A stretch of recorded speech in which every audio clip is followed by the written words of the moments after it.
सपना देख्नको लागि ठूलो सहर चाहिँदैन र सपना पूरा गर्नको लागि विशेष मौका होइन, चाहिँदो रहेछ त केवल आत्मबल र अठोट। आज म कुरा गर्दैछु रोल्पा लिबाङमा जन्मनु भएका एकजना असाधारण युवाको, शिव बहादुर दागी, जो अहिले बुद्ध एयरका क्याप्टेन पाइलट हुनुहुन्छ। उहाँ रोल्पा जिल्लाबाट पहिलो पाइलट बन्ने व्यक्तित्व पनि हुनुहुन्छ।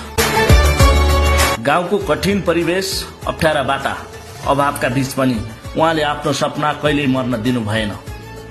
चुपचाप मेहनत गर्दै संकल्प बोकेर अघि बढिरहनु भयो अनि आज उहाँले आकाश छोइसक्नु भएको छ।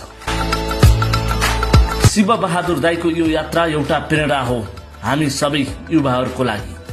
सपना गाउँमै सुरु हुन्छ र पूरा पनि हुन्छ यदि मनभित्र आगो छ भने। उहाँलाई मनदेखि बधाई। यो उपलब्धिले सारा रोल्पालाई गौरवित बनाएको छ। रोल्पा अब संघर्षको मात्र होइन, सम्भावनाको पनि चिनारी हो। शिव बहादुर दाई, तपाईलाई सलाम।